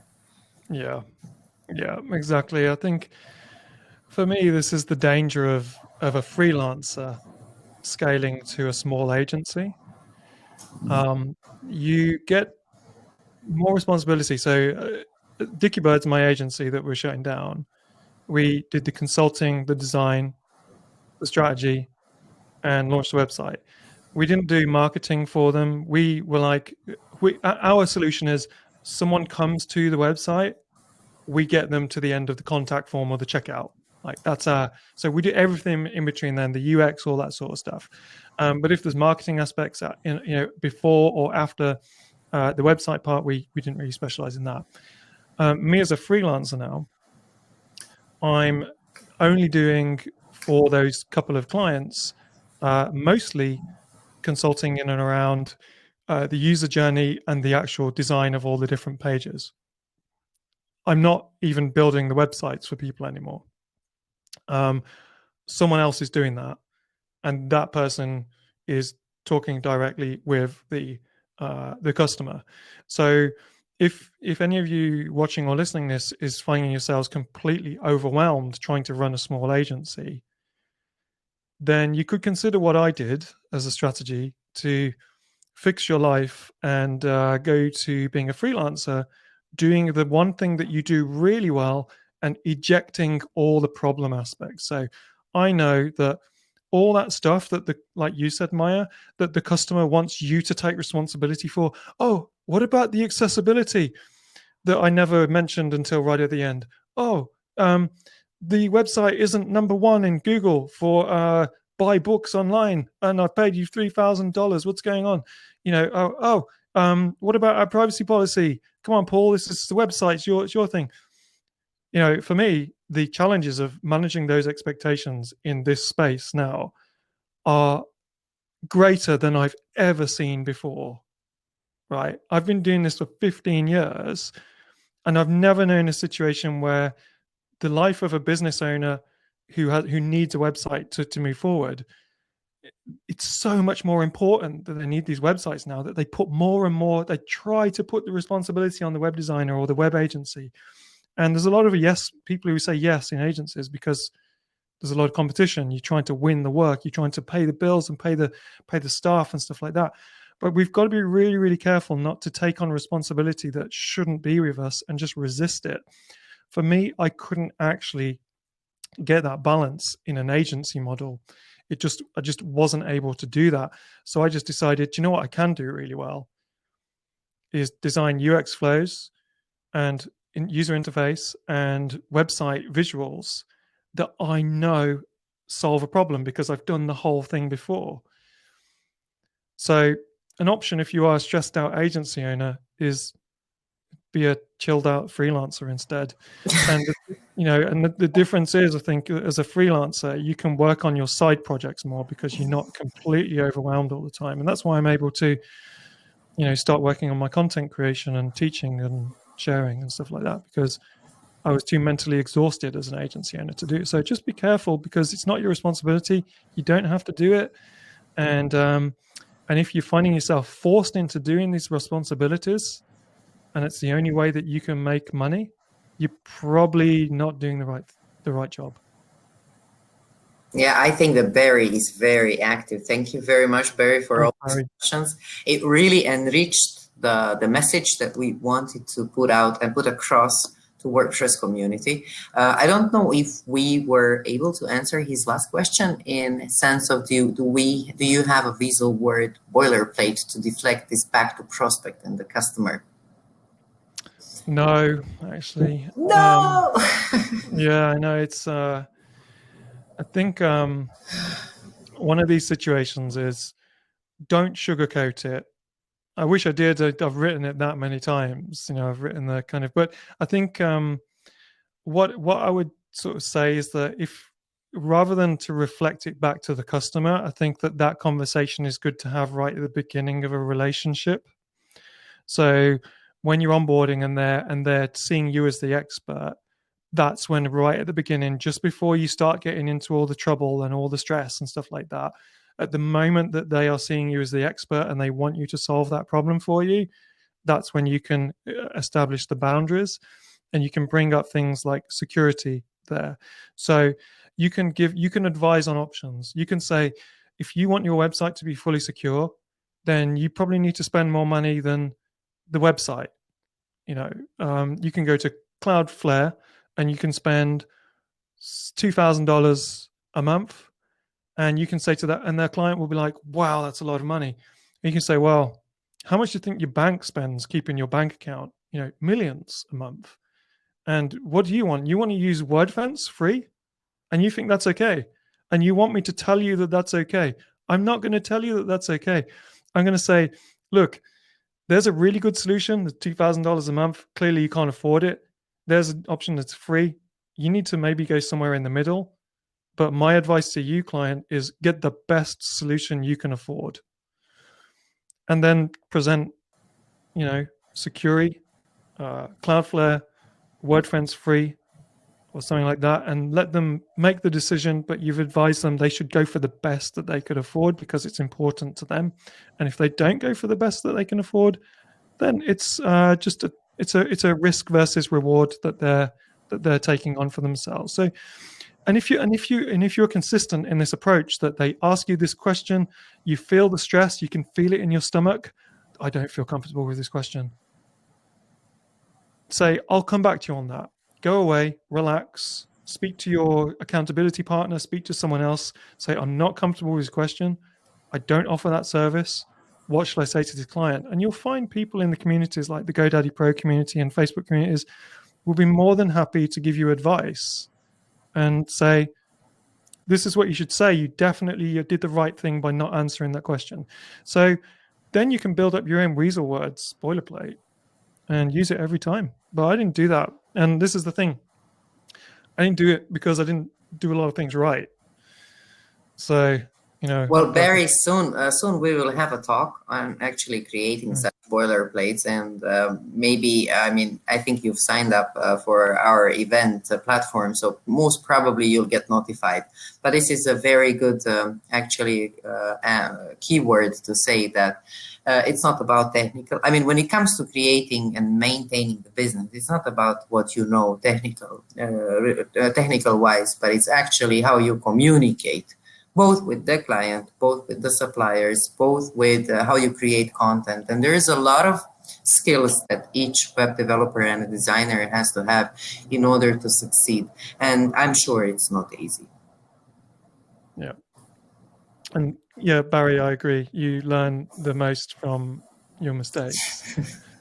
And I was in a Facebook group just the other day, and somebody was having trouble with one of their projects, and they needed to drop out of the project 3 weeks in.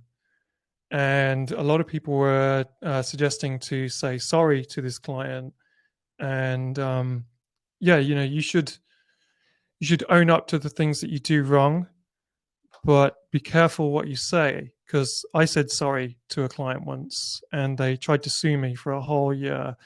And I had documents from lawyers with highlighted emails. And it would be, for instance, hey, hey, Paul, I can't log into this thing. And I'd write back, oh, sorry about that. Let me check that out. After the relationship broke down, this is going back over 10 years, I had printouts of emails like that. Sorry about that, highlighted in a green pen with an arrow pointing to it saying admission of guilt. It's like, what? But the lawyers at that level aren't interested in the nuances. So that's why it's really important, that statement of work that Barry, you're talking about there. Get that right, learn from my mistakes, that was a bad year when I really felt that I was going to get sued. And I did have insurance, but still, it's scary. I don't want to get sued. Sounds like it's like getting in trouble at school, isn't it? It's the grown-up version of getting in trouble. I think it's not easy. I mean, but we all do the work. I mean, online work is exposed work. Whether we like Mm. it or not, our work is visible to many different target groups, governments, competition, legislative, some different bodies. Of course, the Uncle Sam, the,